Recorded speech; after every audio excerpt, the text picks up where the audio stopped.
দেখতে পাচ্ছি ধীরে ধীরে একটি মালির পরিচর্যায় বেড়ে উঠছে একটি গাছ।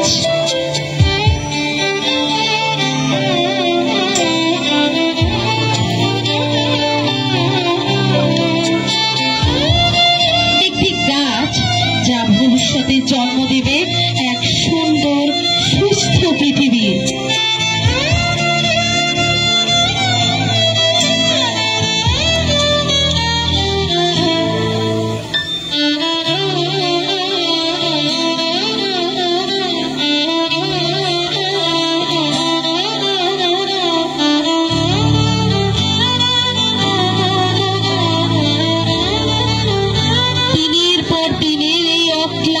পরিশ্রমে পরিপূর্ণভাবে বেড়ে ওঠে একটি গাছ সুস্থ পরিবেশ গড়ে তোলার উপযোগী হয়।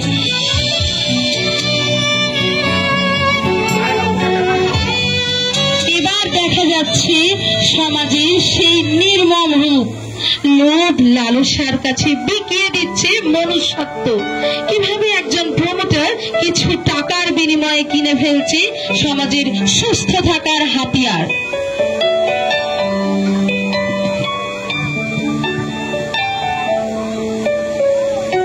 বলি হচ্ছে একের পর এক গাছ। কিভাবে একজন কাঠুরিয়া জানা কিংবা অজানায় বাস্তুতন্ত্রের ক্ষতি করে চলেছেন। ফলস্বরূপ বর্তমানে আমরা বিশ্ব উষ্ণায়নের মতো জাতীয় বিপর্যয়ের সম্মুখীন হতে চলেছি।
এই পরিণাম কি আদৌ কাম্য?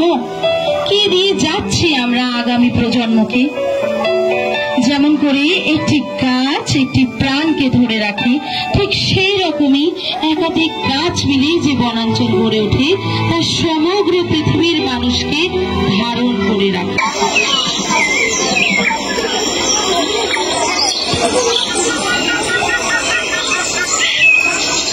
শুধু তাই নয়, বিভিন্ন প্রাণীদের, বিভিন্ন প্রজাতির প্রাণীদের রক্ষা করে আমাদের এই বনাঞ্চল।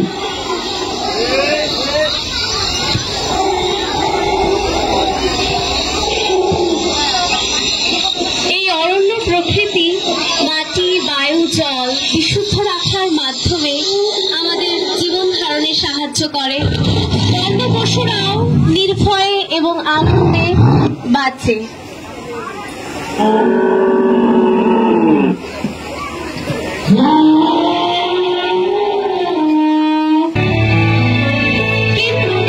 আবারও এই সুস্থ পরিবেশের মাঝে বাদ সাধল মানুষ অবাধে নোংরা আবর্জনা ফেলে নির্বিচারে দূষিত করে চলেছে নানান জলাশয়, বুঝিয়ে ফেলে গড়ে তুলছে অট্টালিকা। প্রকৃতির হওয়া এই নির্মম অত্যাচারের শিকার হচ্ছে বন্যপ্রাণীরা।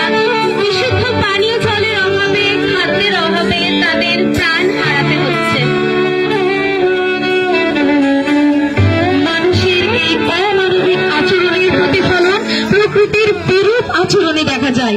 দেখতে হচ্ছে করোনার মতো অতিমারীর এক ভয়াবহ রূপ। সুরক্ষা কবচ পরেও আটকানো যাচ্ছে না প্রকৃতির এই প্রতিশোধ। চোখের সামনে দেখতে হচ্ছে একাধিক অকাল মৃত্যু। আসুন এই পরিবেশ দিবসে পরিবেশকে বাঁচানোর জন্য দৃঢ় প্রতিজ্ঞাবদ্ধ হই। তাই জন্য রুখতে হবে বৃক্ষচ্ছেদন, বাঁচাতে হবে বনাঞ্চল, জলাশয়। চলো সবাই একত্রে বলি, অন্ন চাই, প্রাণ চাই, চাই মুক্ত বায়ু, চাই বল, চাই স্বাস্থ্য আর আনন্দ, উজ্জ্বল পরমায়ু।